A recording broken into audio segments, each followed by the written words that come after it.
All right. Hello, Aubrey. Hello, Zachary. Hi, Thank Shakira. you. Hi, how's it going? Hey, it's Good going afternoon.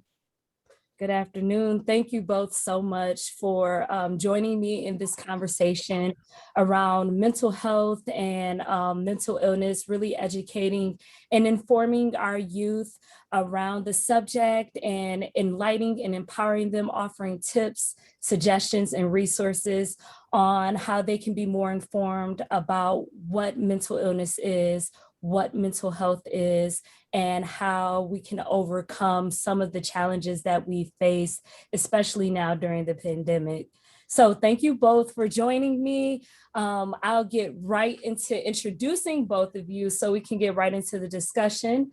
And so first, I would like to introduce Aubry Harrison. Aubry Harrison is currently finishing his PhD in clinical psychology at the George Washington University.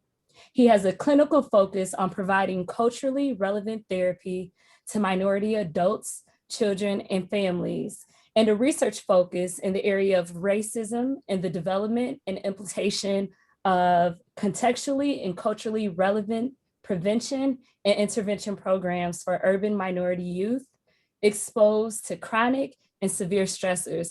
You are, man, you dope. That's pretty cool. Let's see. He obtained his Bachelor of Science from Loyola University of Chicago and a Master of Arts from George Washington University. Next, I would love to introduce Mr. Zachary Stewart, Lcsw, licensed clinical social worker. Zachary Stewart is a licensed clinical social worker with over 9 years experience working with children, adults, and families in various settings, including public child welfare, behavioral health, and education. Mr. Stewart has extensive knowledge and practice in a number of evidence-based therapeutic modalities, motivational interviewing, crisis intervention, and community outreach. In 2017, as a research assistant, Mr. Stewart contributed to a 3-year study funded by the National Institute of Justice and led by the Jane Addams School of Social Work to increase what we know about young Black males and their victimization experiences by developing testing instruments that capture such experiences. Presently, Mr. Stewart works for the Department of Children and Family Services and has a strong passion to help children and young adults navigate through various challenges. In his personal life, Mr. Stewart is an avid sports fan and enjoys documentaries. So, oh my gosh, you both are so awesome. I'm really excited to be a part of this conversation and honored to have you two here on this virtual platform. So thank you. Thank you for having us. Yeah. So before we start the conversation, I'm a program developer. I work with young people. So I do like to start things off with either like an icebreaker or some kind of rapport building. So I'll keep it on the age appropriate end and ask how you two both got into the field of mental health. What interests you? Were there any experiences that you had throughout your life that drove you to this field and career? And yeah, I'll pass it to Aubry. Yeah. What got me into this field and this career? I would say um, initially starting college, I noticed that a lot of friends around me were having difficulties with like depression, anxiety, trauma, things like that. And they would talk to me, but felt like they couldn't talk to a professional. Um, and at times when I would ask, like, why can't you talk to a professional? It was like, well, there's not one that looks like me. You know, I don't see any that represent me. So why would I go talk to them when I have friends, family, whatever? And so I naturally said to myself, I was like, well, if you could talk to me, then I can go ahead and get this degree to be a psychologist so that there is representation. And that's really one of the pieces where I saw like friends but also family who were going through this, but didn't feel comfortable enough, like going into the space they needed to actually explore their mental health and mental wellness. So that's what brought me here, and that's why I'm glad I'm here. Well, for me, there were several reasons, but I think the most important reason, the most strongest pull that brought me into this field was essentially living in Chicago. I'm a child of Chicago.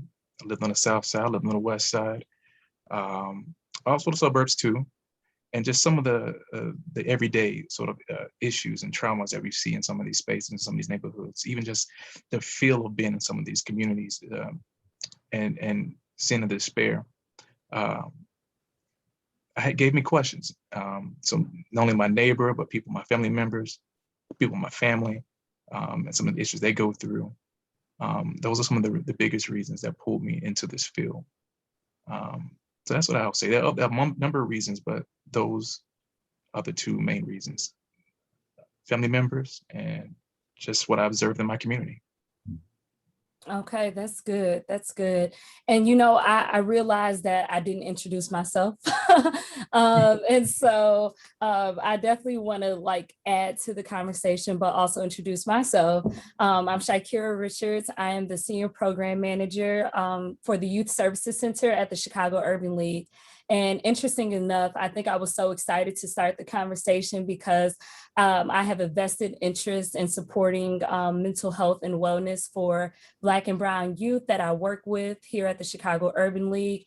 My background is in social work. And I have my master's in social work. And prior to the league, I did work in the rehabilitation space in more clinical settings. So I'm really excited about this conversation. I'm really excited to talk to you all and for our young people to learn more about mental illness, how to help you become more comfortable about openly talking about mental illness and mental health and ways that we can support ourselves as well as each other. And we'll give a little background around mental illness, discuss the stigma surrounding mental illness, some of the racial implications that we deal with as communities of color, the impact of COVID. So we're just gonna have a conversation about everything. And so I'm just really excited to just play a little part in hearing from these extraordinary people who are professionals in this field and really doing some great work in their communities. And with that, I definitely would invite you to share like the experience and the work that you're currently doing and bringing that to the table. And yeah, I really want this to be like a really lighthearted, but informative and a very serious conversation where we can educate all those who see this video. And so, yeah, thank you to again. So to start from the beginning, because we said we want to learn more about mental illness, and I think we're talking about this more and more on social media and in the news and in our schools and after school programs, especially.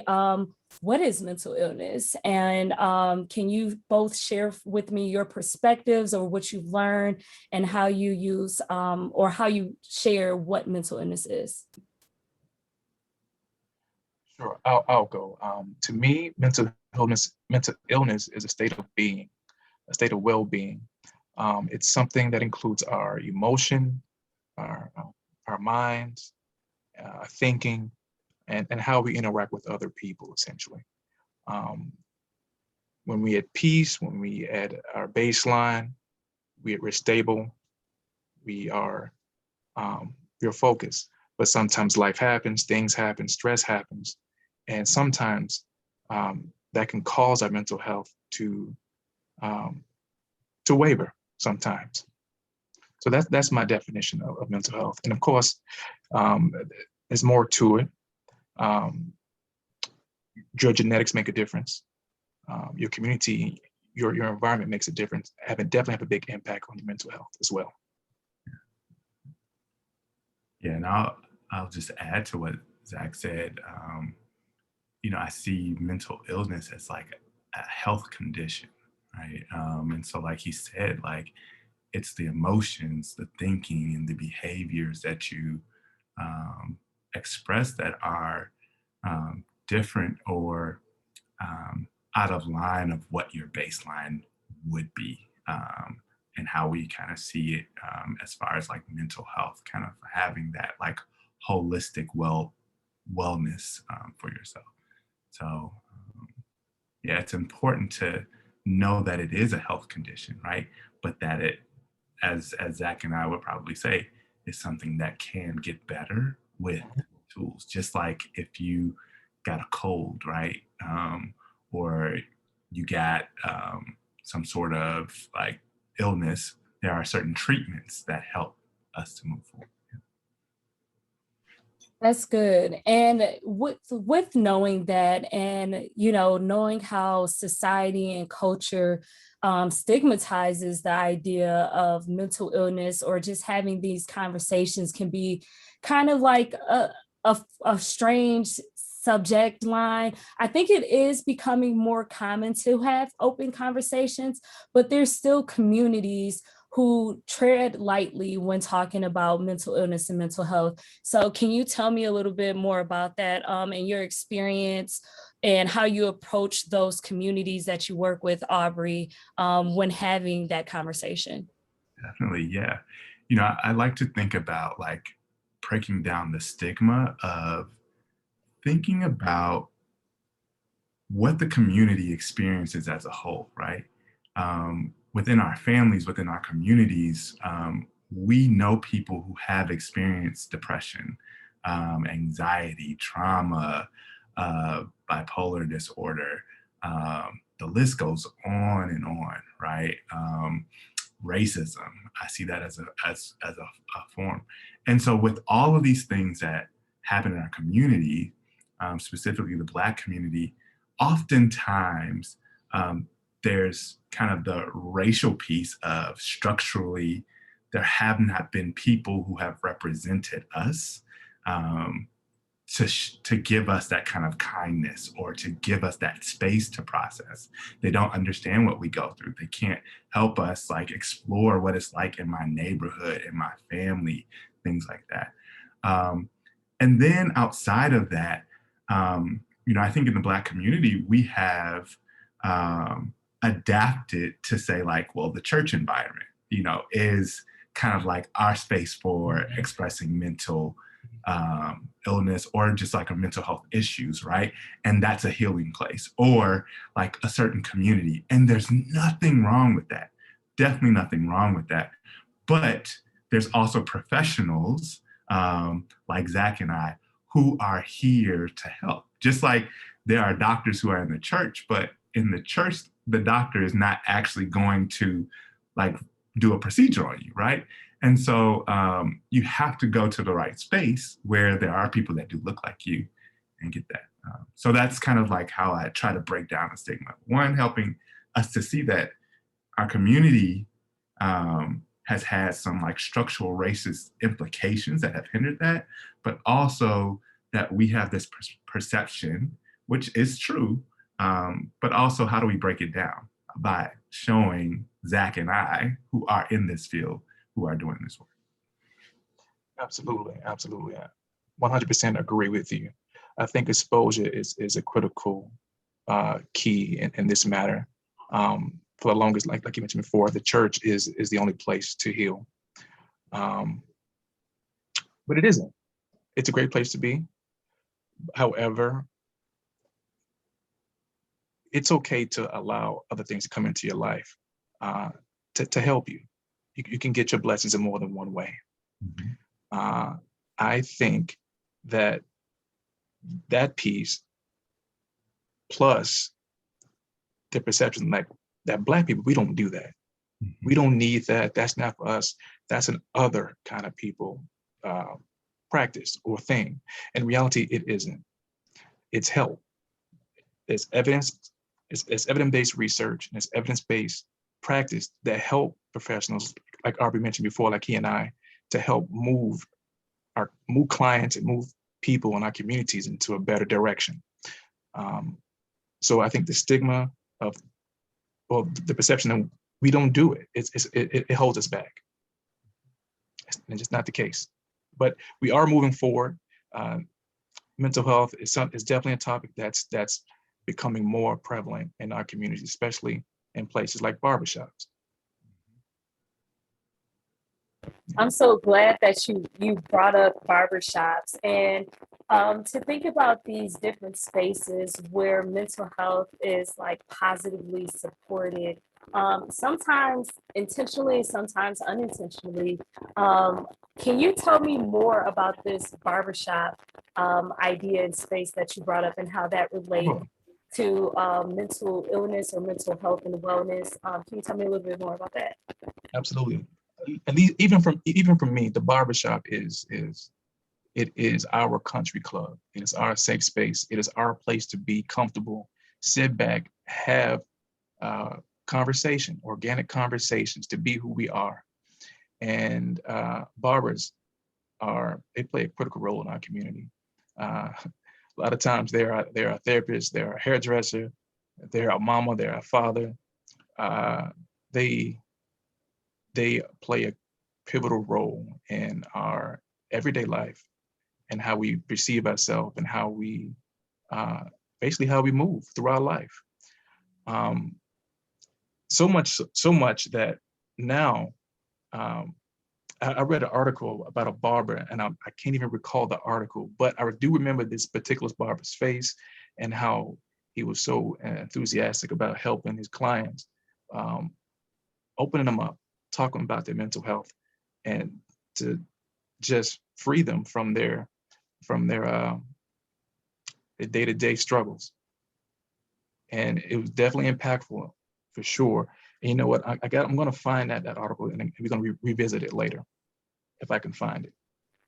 Yeah, thank you. Aubrey, you having some experience with the barbershop?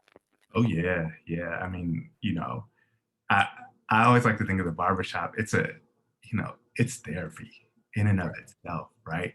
Like I can translate that to probably going to the beauty shop, right? Like getting your hair done, right? Getting a haircut, looking better. As soon as you get out of that chair, you Absolutely. instantly feel like a relief or like you've kind of left things behind, right? And, you know, I think part of that, which a lot of times we don't think about, is because we've also either just talked about all the things that have been plaguing us for that day, for that week, for that month, right? Or we sat in the chair and gave ourselves an hour just to be, right? Um, and so like that's something that I think is great about the barbershop. And I don't know, like I'm sure Zach probably does this too, but I try to create that same space in the therapy space that like someone comes in, right? I want you to be your authentic self, where you come in and you feel like you can basically say whatever you want to say in this time, because this time is your time, right? And we are here for you to get you from point A to point Z, whichever, like however you want to get there, right? And we just have ways to help you get to that point. Absolutely.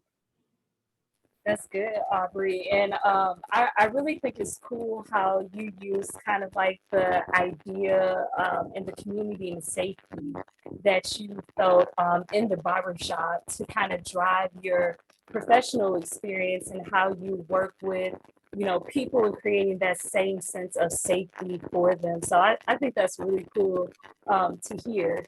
And so I definitely want to come back to the barbershop conversation, but I do want to go back to what we were talking about around stigma.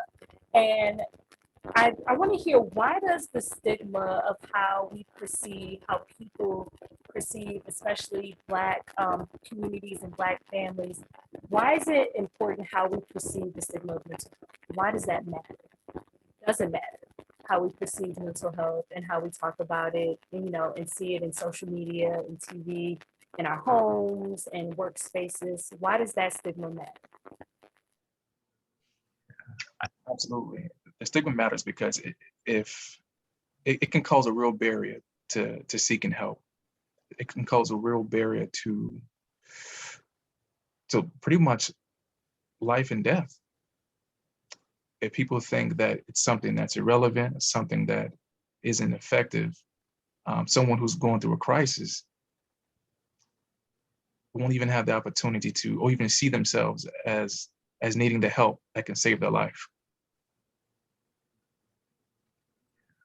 I So definitely agree with that. Sorry, I hope I didn't cut you off. no, so go ahead. Mm-hmm. And I, I often reflect on what is the stigma in our community of mental health. It's a sign of weakness to our community. But really, it's not you being weak. It's you trying to heal, right? And so we are trying to change that from like it's seeming like a sign of weakness, because we are so strong. Like, we are such strong people in our community. Like, we have pushed through so many barriers, right?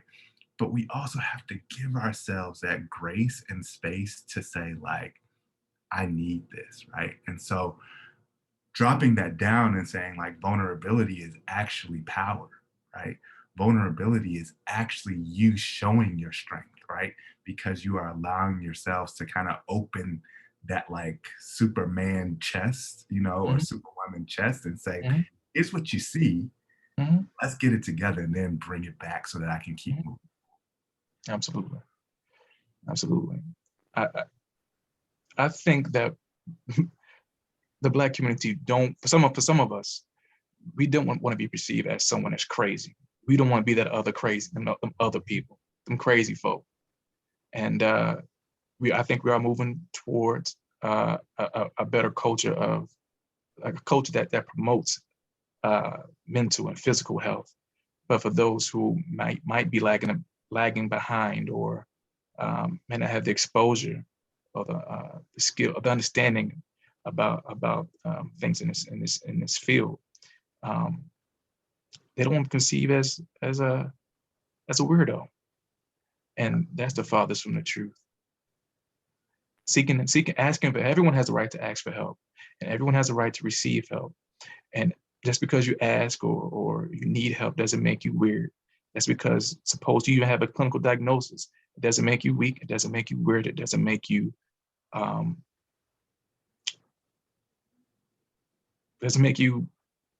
what? Vulnerable. It doesn't make that you're bad. You're not a bad person. So we just got to move towards that, and we are working towards it. Yeah, I definitely agree. And I think about how the stigmas definitely affect our people, especially our young people, when it's time to get treatment. Because of the stigma of mental illness, people are often slow to seek treatment. And a lot of times that doesn't happen until it's too late, if it does get a chance to happen, and I think you bring up a great point, Zach, when you talk about the exposure. Oftentimes our communities aren't exposed to healing in terms of mental health. We're only exposed to the criminalization of mental health, right? And I only wonder how, like, that kind of perpetual idea of mental illness being criminalized in our communities. You think about the city of Chicago and the homelessness population, and a lot of the people, a lot of the homeless communities that we see out there, there's mental illness as well as that, and these are the images that our young people are exposed to, the criminalization of mental illness, the homelessness that comes from mental illness. Everything that they see is the negative impacts of mental illness. And so I would love to talk to you more and hear both of your perspectives on, that piece to it, and how we can kind of, what are some things that we can do to kind of like change those narratives when that's all that our young people see. And I'm sorry, I can pass it, I'm sorry, to Aubry. I definitely, we can start off with hearing something like your perspective about that.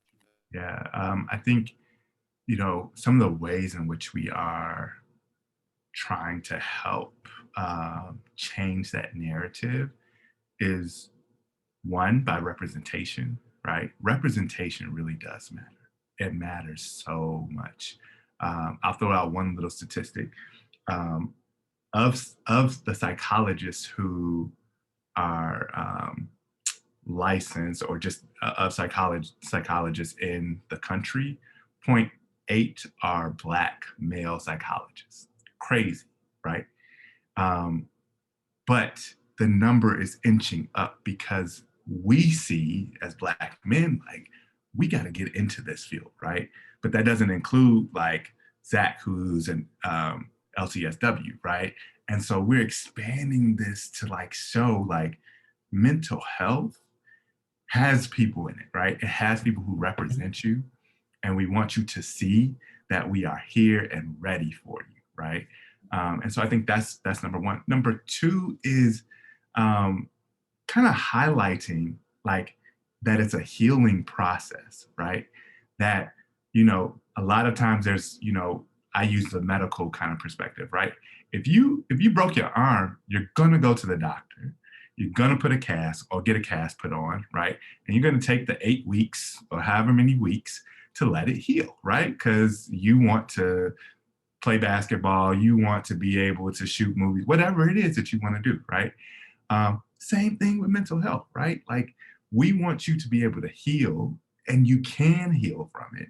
And so promoting that instead of like this negative image that like you are just going to be on the streets, that all of these things are going to happen to you. No, there are spaces for us to change that. So those are kind of the two big things I see. A lot of other things underneath it, but I think the media can definitely what nowadays youth are, they're all about the media. It's all about YouTube. It's all about social media platforms. I think the more this conversation comes up and on those platforms, the better things will be. I mean, I remember when A Different World was on television, and even the reruns, and how that impacted HBCU college admission rates, and just wanted to go and be a part of HBCU. I think similarly,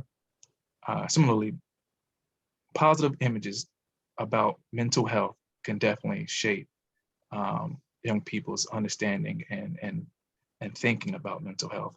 I also think overall, just education. Education is the best tool to fight against ignorance. I don't mean ignorant, but ignorance, which means you don't know.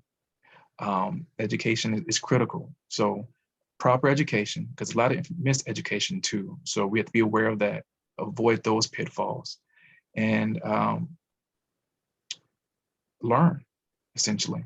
And if those who have family members or neighbors who have mental health concerns, issues, that can be open about it, that can also make a difference too. Yeah, that's good. That's good. Can And I go just ahead. want to add one more thing too that I just thought about, but as Zach was talking, like media, right? I think I'm just going to use this one example. We can see in rappers and rap lyrics them talking about their struggles with mental illness or mental health difficulties, right? Like there's kind of this current genre of like rap and hip hop that's like emo hip hop and emo rap, right? But you hear in the lyrics like the struggles that they are going through.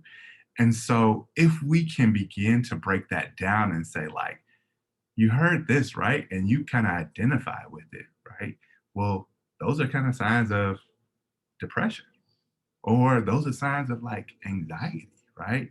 Or those are signs of PTSD, right? Like helping to kind of name it so that it feels normal, right? And like, oh, what I'm listening to is this, and the people who are on these big platforms are experiencing it as well, right? I think those are some also important things to see. You know what? I'm so glad that you brought up, rap lyrics and kind of like the culture of emo rap and PTSD as another real diagnosis. I also believe there's a rapper who has a whole album called PTSD. I think it was G Herbo. Please don't charge me to my head if that's the wrong rapper, but I'm almost sure it was G Herbo who has an album called PTSD. And so I really commend those artists who are also, you know, using their platforms to make it more normalized to have this conversation about mental illness and mental health. But I only hope that there's that follow up with I sought treatment, right? And so, and really highlighting the treatment that they saw in order to, you know, treat their mental illness. So thank you for bringing that up. And so I do want to circle back around because I don't want to go too far away from it, the barbershop conversation and those safe spaces like the barbershop, like the Chicago Urban League, like your other community organizations or school groups or things like that.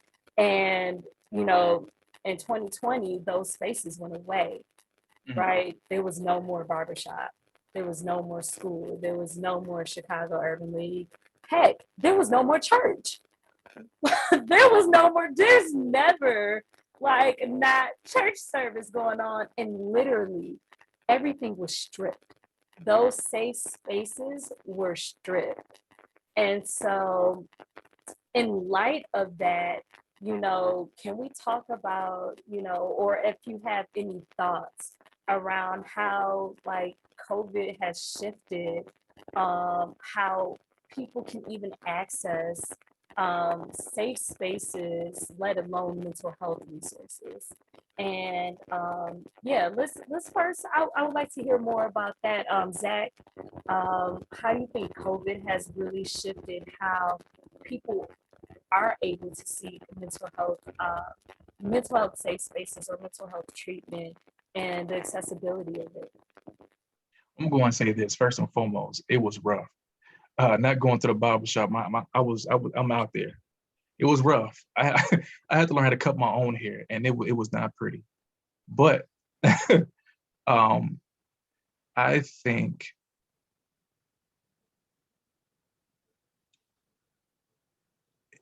it shut our world down. We had to reorient how to access these spaces. We come up with new ways to think about how do we get what we need from these places that's no longer present.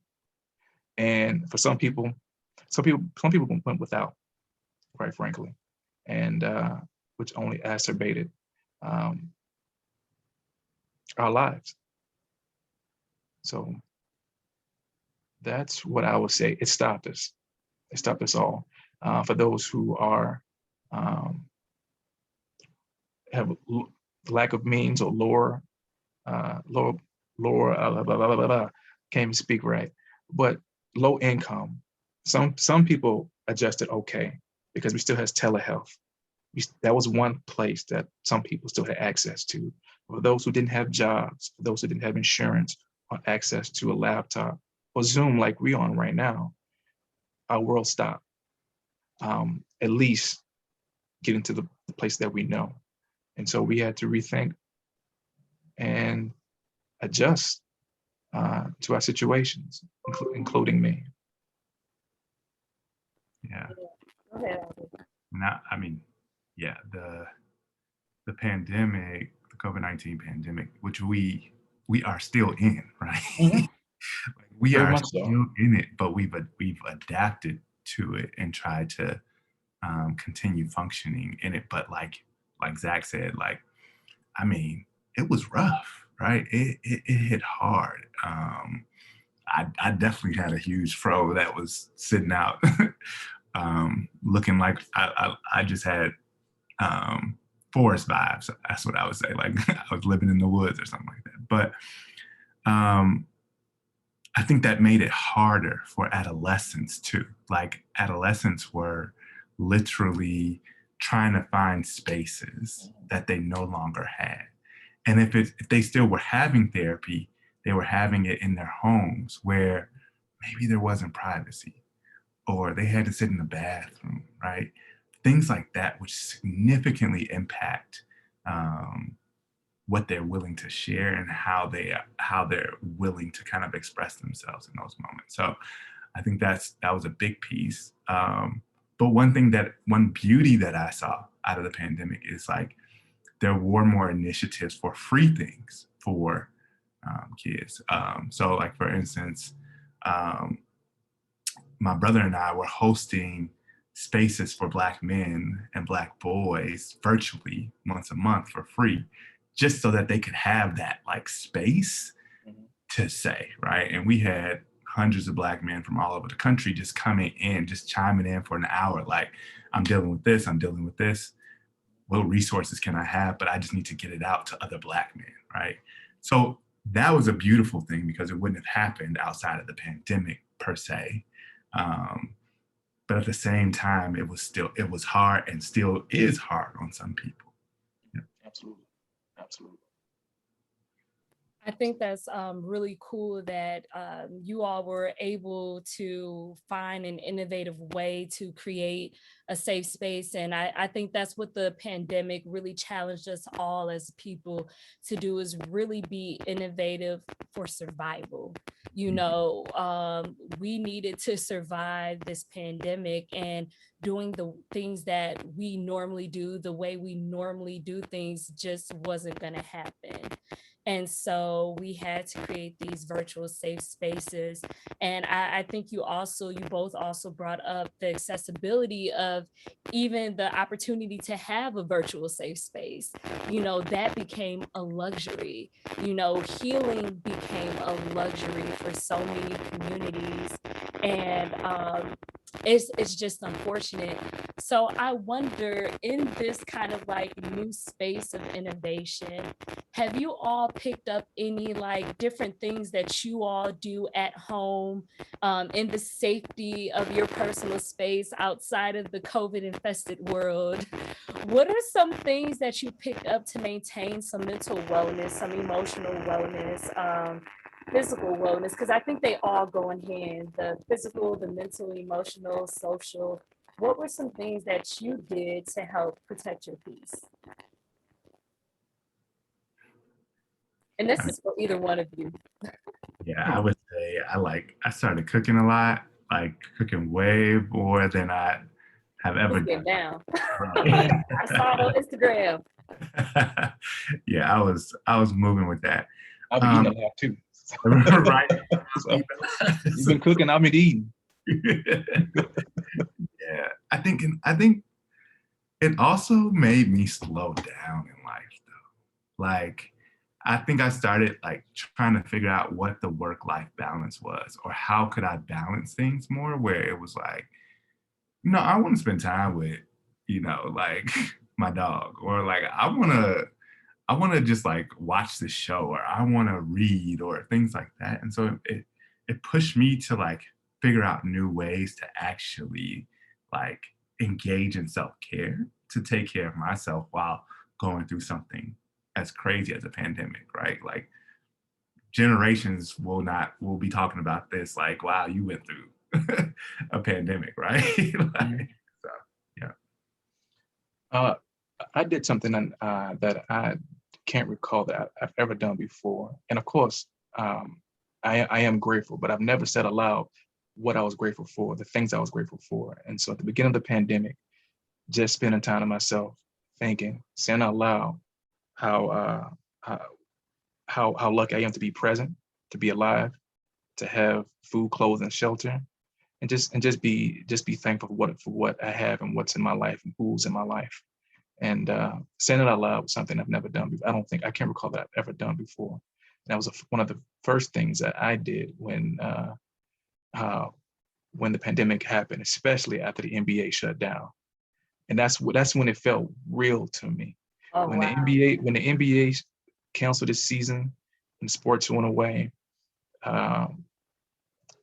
it started. It hit a different way. So it shifted something within me. And so just having time to myself to say what I was thankful for aloud, and honestly, positive affirmation, something I did a lot in the beginning phase and now, but especially in the beginning part of the pandemic. That's really good, and I'll definitely share some things that I picked up. Well, some of the things that I did during the pandemic were also influenced by like my students. So right before the pandemic hit, a little backstory: I had some success in weight loss, and my students saw it. Like my students were with me, and they saw my whole journey, and it was really cool for them. So when January 2020 hit, January, February of 2020 hit, some of my senior girls started reaching out to me like, Miss Shy, we're trying to get ready for prom. And they're like, can we start working out with you? And I was like, y'all want to work out with me? And they was like, yeah. And so before our weekly sessions that we had, they would come early and we would go to one of our labs here at the Urban League, and we would work out for about 30 minutes. And they would bring their yoga mats, they bring a change of clothes, and we work out together. And it was really cool because they know that I would do just about anything. And so they knew they could ask me something like that. And I'm like, for real? All right, let's go. And so once the pandemic hit, there, we didn't think prom was going to get canceled. We thought that this was something that was going to get like swept away. It wasn't taken seriously here, as we all can remember, even from the top of the top. Elected official didn't even take it seriously. So when the pandemic first happened, they were like, we still want to work out. We still got to get ready for prom. So we started doing Zoom sessions. And that was a way that we maintained some kind of wellness, was that we would work out together like Monday through Saturday. Monday through Saturday on Zoom at 7 a.m. And let me tell you, that was more of my students' decision than mine. And they would call me Miss Shine. It's time to wake up. We're ready to get on Zoom. And I'm like, okay, y'all. And so they were actually my accountability partners because they helped me stay well in the midst of thinking that we were getting ready for prom, and how that turned out. But like stuff like that, doing the Zoom workout, would have never thought about doing. I really like Zach's idea of like the affirmations and stuff like that. I think they're becoming a more widely known thing to do in practice, and it just makes me think about like I forgot the movie where we're smart, we're special, we're important, and how those positive affirmations every day really changes how you perceive yourself. The common saying, there's power in the tongue. And so there's so much power in what you say to yourself and what you feed yourself. So thank you for that. Thank you for sharing that. And so kind of like in light of that, the Urban League Summit theme this year is leading towards equity. And as we know, and as we've seen in our experiences, when it comes to equity in Black and Brown communities, when it comes to mental health, the availability of resources and access to resources is not widely available, or because of challenges with insurance and not being able to afford the supports, we're often limited to accessing mental health. And so in your experiences or journeys, what are some of your goals to increasing equity, like in your professional careers? What are some of your professional goals, and how we increase equity, availability, access, education when it comes to mental health? Yeah, I would love to hear some of like your goals. So Aubry, if you would love to share, I would definitely like to turn it to you.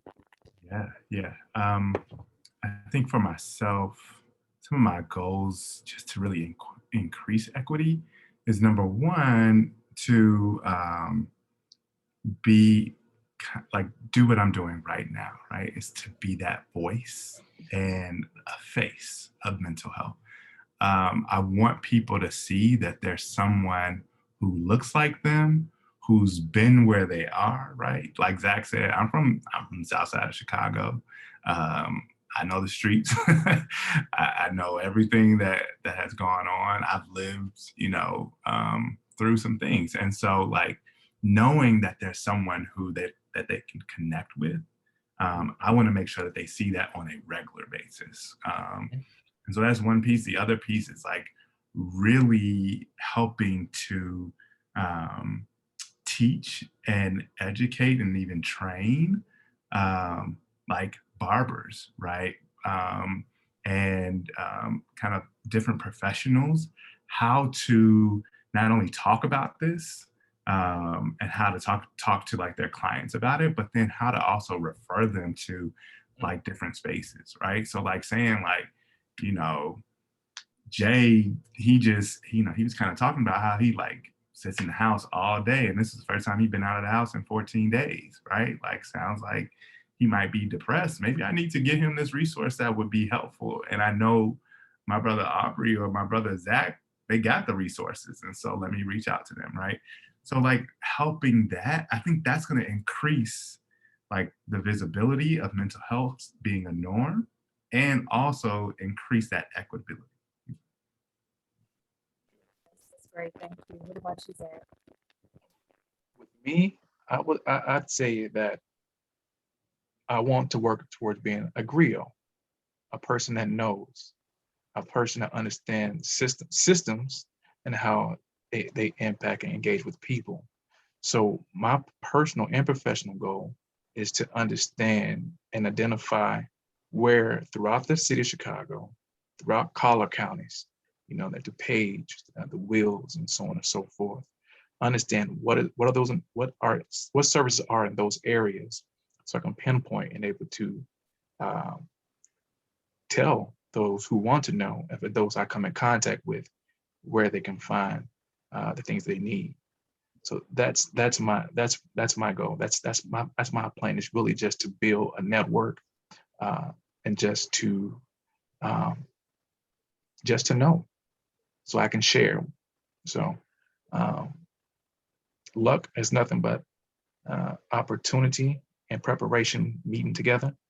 And so whenever I come to a person I feel that needs the help and wants to help, is open to the help, at least I'm prepared to share with them, to help them the best way I possibly can.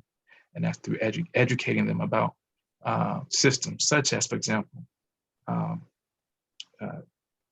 public child welfare, behavioral health, and education, and just other type of system that we encounter on our daily life, including law enforcement, criminal justice system too. So just knowing, and so I can be better prepared to share. That's good. That's good. And I really love the opportunities that I have here at the Urban League, even though I'm no longer doing like clinical work when it comes to mental health. The idea of positive youth development and programming has this kind of like holistic approach where we're addressing the social, emotional, mental, physical areas of a child's well-being. So the way I see my work in mental health and equity is introducing my students to people like you. Like you all are part of how we achieve equity. We addressed it in the conversation earlier. You are the exposure. You are what our young people need to see, you know, as professionals, but also role models. You know, when we think about historically, we didn't see Black therapists in the textbooks. And if you want to break it down on a whole nother conversation level, you know, the theories and the ideas weren't necessarily written with us in mind, right? And you think about Black people innately, and we have, you know, psychology is like the physical and the mental, or the brain and the mental, but there's also this soul and this spiritual lens that we innately have from, you know, whether it's through spirituality or religion or ancestral tribal beings. There's another level to our being. And I think a lot of times that part is missing. And so it takes more of us to infiltrate like the system of mental health and the theories and the practices to start to change how people treat and work with communities of color. And so my equity for mental health is introducing them to you all, but also just having open dialogue of the different pieces of self. I really think that once we're empowered in our Blackness and our identity, it helps us want to achieve a better state of mental health and mental wellness. And I wonder, do you all have any experience with that in your own personal journeys to be more mentally well, or even your professional journeys? How has identifying as a Black man impacted you in your professional sense and in your wellness? And Zachary, if you want to start off, I'd definitely love to hear from both of you. Sure. Well, I can say, Aubry mentioned earlier, and it's not many of us. However, we are growing, but at least for me in my particular area, and my particular position, is not too many African American men, and I can say perhaps the pressures are there, stand out, and a lot of the places I'm located, and that comes with its own stress, and I try to be my best version, and work through that. But being a Black male is, it's a positive, but it definitely comes with it stresses in my area, which is public child welfare. Yeah, and I guess I would say for me, I think as I said before, like the percentage, right? I'm one that I recognize that I'm probably still going to be the only Black man in the room when it comes to talking about mental health, like in a lot of different spaces that I'm in, right? I work in a hospital right now and work with a lot of doctors, and I'm still usually the only Black person, and sometimes the only man, and then adding that intersectionality of being Black and male, that it just consistently happens. So I think about that. But I guess like professionally and even personally, I really try to blend the two. I never want to enter a space where my identity is not represented. And so I want people to know my Blackness and understand my Blackness, and that is a part of me as a psychologist, right? That like I am a Black psychologist, and I use a lens that is culturally relevant to all of my clients, but I have this lens that also I have lived experiences that I operate in. And so it's going to inform and help me in like connecting with other people. And so I know that it's like a superpower to me. So it's just something that I constantly think about, and want to make sure that I'm always being, as Zach said, like my authentic self, right? In these rooms where people see and know like Aubry's consistently himself. And that is a professional person, right? But also a personal person, right? Mm-hmm. Something that sometimes happen with us sometimes is this feeling need to perform with certain positions in certain areas of work, code switching and so on and so forth. And I try my very best to be authentic. Sometimes it does happen. I find myself code switching, and I understand it's a protective sort of thing to keep me stable in the workforce. But sometimes it's stressful to try to stay that way. I don't want or try to want to code switch, but it happens, and it definitely have pressure to try to be Black in so many spaces. It's not always welcome. It's not always a value. So that's one of the stressors that I deal with, being a Black male and in social work, particularly in my position. Yeah, I can definitely see that.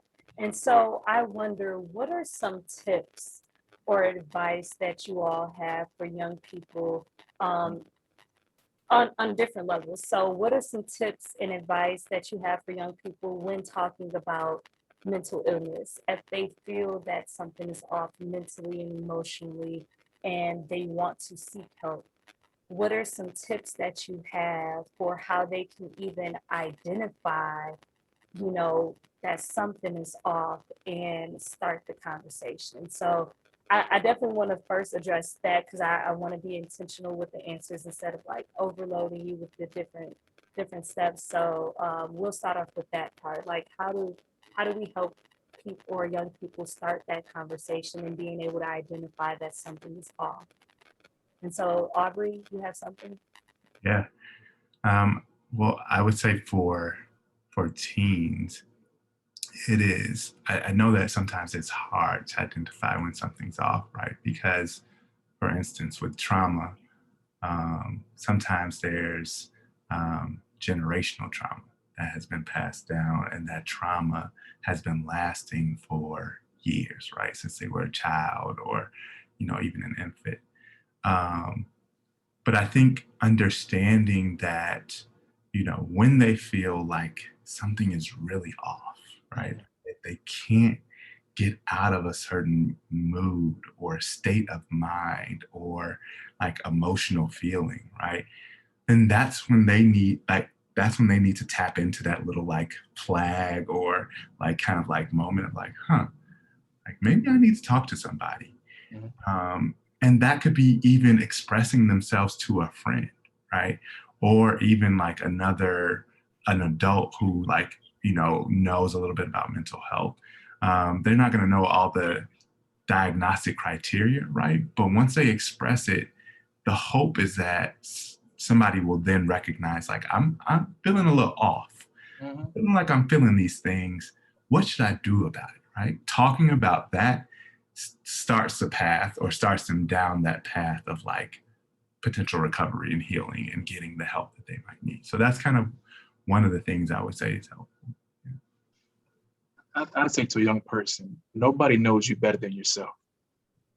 You know yourself better than anybody else, than yourself. You in your own body. Sometimes may not feel like you may feel off, but you know yourself better than anybody else. And I would say, don't ignore the signs. If you feel that for example, you may feel withdrawn, try to take note of that. You can always ask a friend, or ask someone that you know to talk with you. Ask them, have you noticed a change within me? In case you might not know it. Sometimes, even though we might know ourselves the best, sometimes things happen and we may fall off. Talking with a friend, asking them, someone that you know and care for, ask them, have you seen anything a change in me? Have I been in my bedroom way too long? Have I been sleeping way too much? Have I been eating way too much or not eating at all? So those are some things that a young person can do.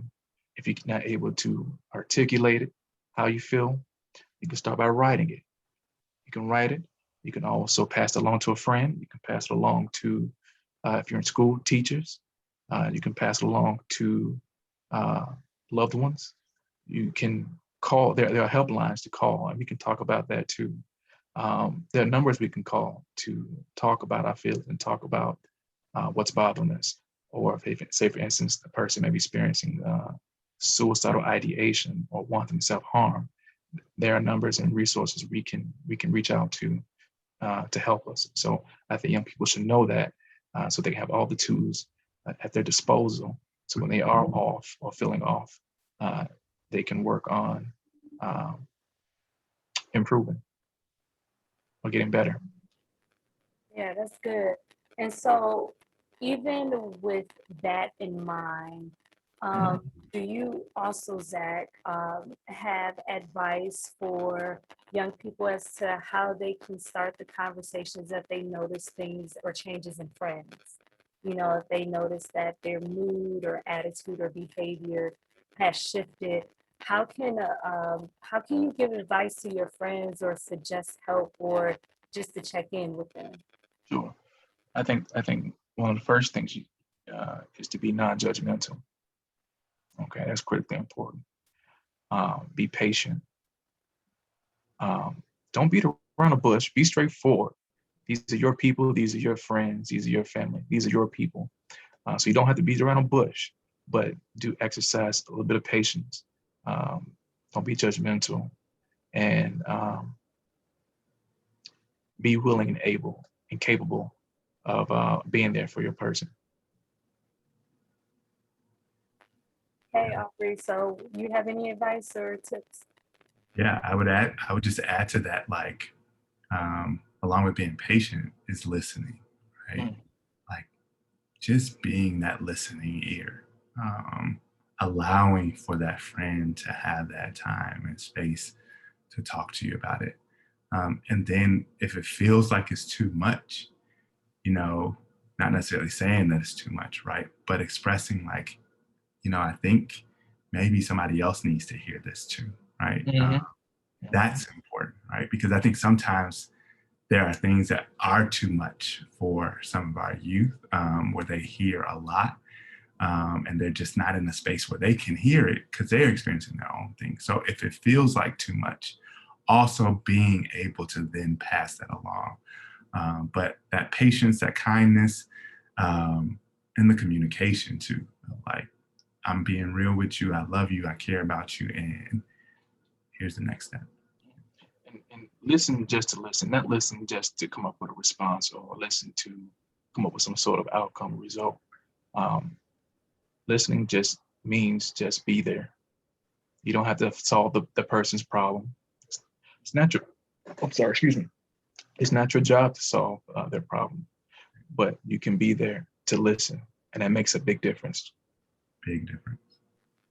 Yeah, that's good. That's real good. And it's so interesting because a couple of months ago, I was thinking of like some other things that our young people can do to kind of help the conversation with friends. And we had one of our Black Youth Conversation series, and it was around mental health. And we were trying to think of a title, and we came up with "You Good." I think in our community, that's something that we say for many different reasons, but that's a real way you can check in on your friends. Like, hey, you good? Mm-hmm. And they're gonna know what that means. And if you're not good, I'm here for you. We can talk. And again, being patient, like you all said, and just not being so quick to have feedback, but just, listen and being thankful.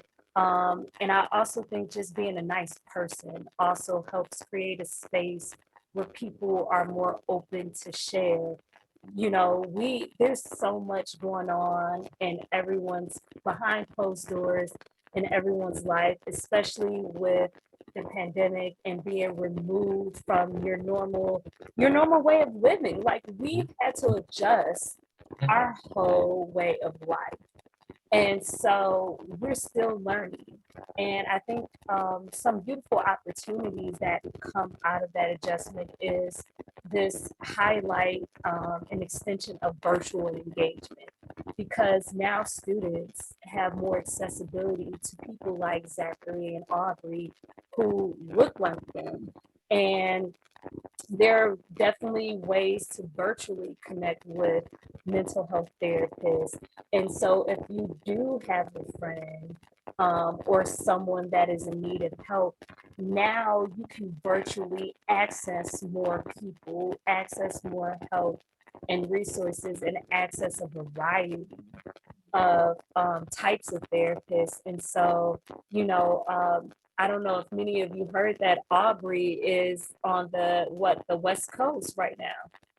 And so we're having a conversation with him virtually. And so the accessibility has definitely shifted in the midst of this pandemic. So what are some things that we shouldn't say when trying to be an ally?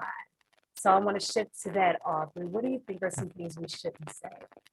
Yeah, that's a good one. We should not say, get over it. We should not say, it's a phase. Mm-hmm. We should not say, you look weak, right? Like we were saying before. those are trigger words and phrases. Those are, and I say they're trigger words and phrases because those are common phrases in our community that have people shutting down and like internalizing things versus like expressing themselves, right? Other things I'm gonna say just real quick, because I think since Zach and I are both Black men too, I think among Black males, this idea sometimes that like you have to be hard, you have to be strong, you can't show emotions, you can't cry. I wrote an article on that, but like it is okay to cry. Like we need to say that. Like we need to normalize emotions, emotional expression. It's okay to have anger, right? Like that is a real and normal emotion. It's what you do with the anger that sometimes gets people into trouble, right? But like normalizing all these emotions. So yeah, the bad things are saying things that really make people feel othered. Absolutely. And to add to that, I would say don't compare your struggles. Don't compare your oppression. Just because you may react or adapt differently from a peer doesn't mean this other person isn't struggling or have issues. So don't compare to each other, even if you're in a similar situation, because you're different people, you react differently. So that's one big thing I would definitely say. And then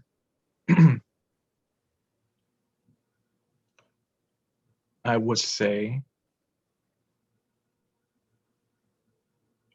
you don't have to have all the answers. You don't have to know. You don't have to be quick with feedback.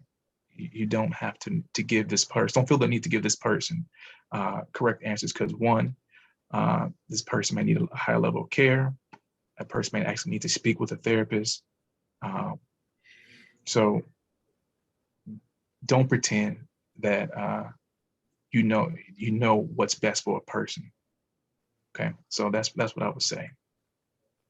That's good. I thank you for sharing that. And I also want to add to what they both said, kind of like the generalization of experience, and it's kind of what both of you said.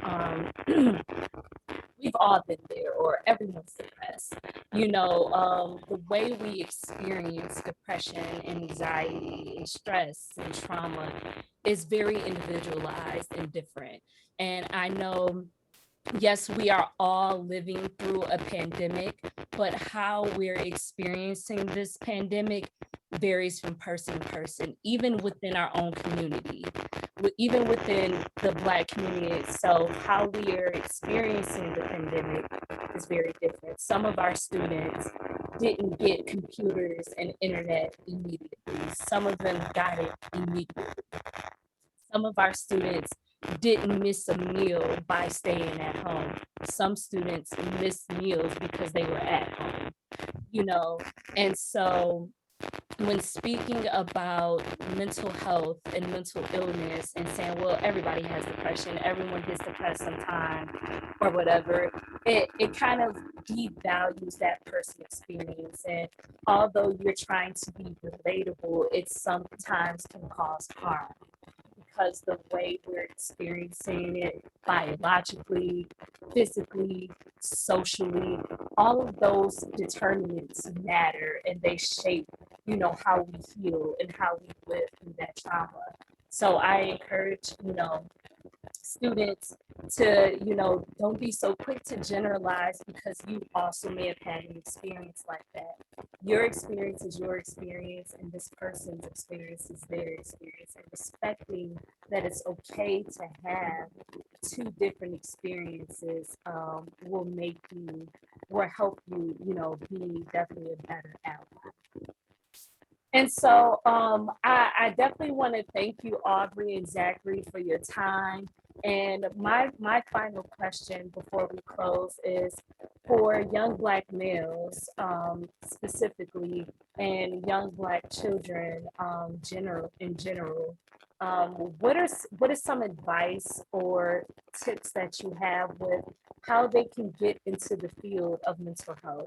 Um, what if you have young Black boys or young Black girls or young Black students or people who are interested in getting into the field of mental health and supporting Black communities? I know I have students who just graduated. Some are going to HBCUs like Xavier, University of Louisiana, because they want to study psychology on a medical level and really go back and give back to the community. What kind of advice or encouragement do you have for young Black students who want to get in the field?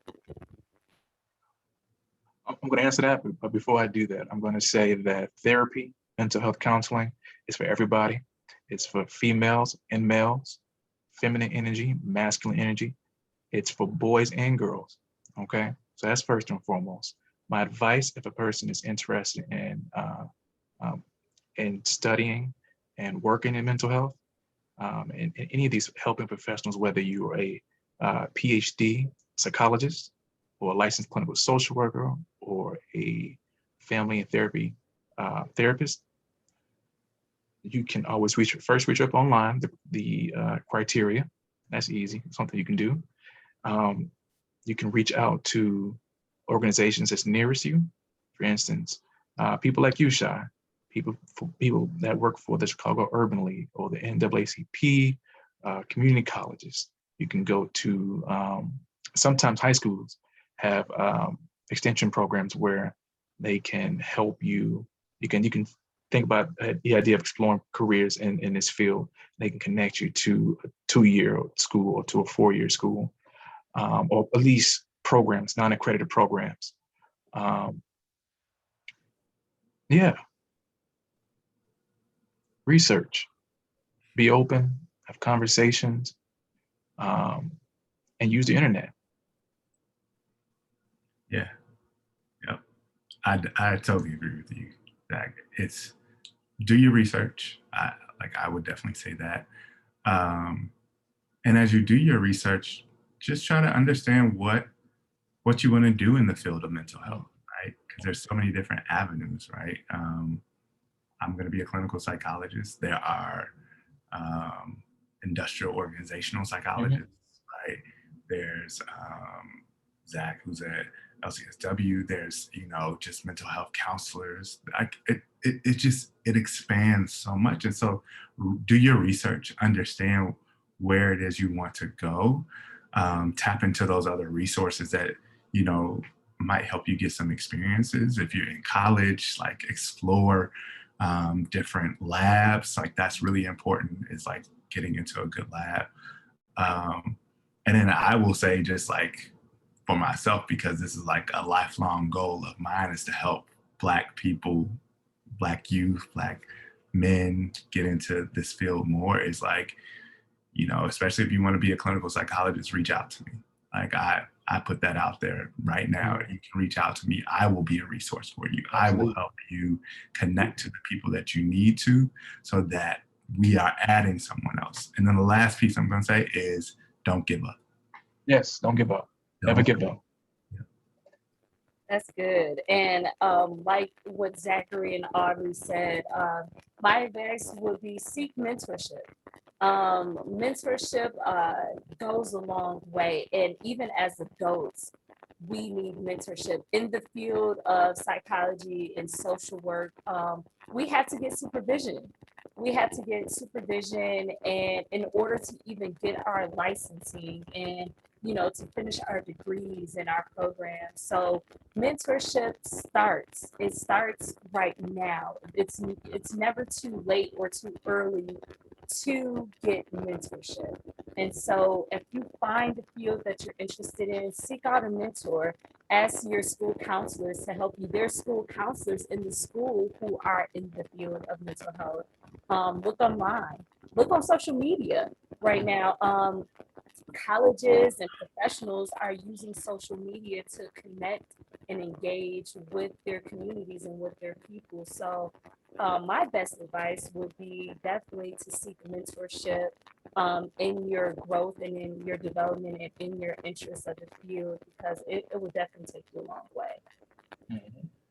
And so, with that being said, I want to thank you both for sharing your time. I really appreciate you. To have you on this platform is such an honor for me. I respect both of you. The work that you do is amazing. You all are transforming lives. Like, for real. You're transforming lives and you're changing the world. And I wish you nothing but the best because you all deserve it. So, thank you so much for today. Thank you. Thank you. Thank you for having me. All right. Well, thank you so much. And we will end our session.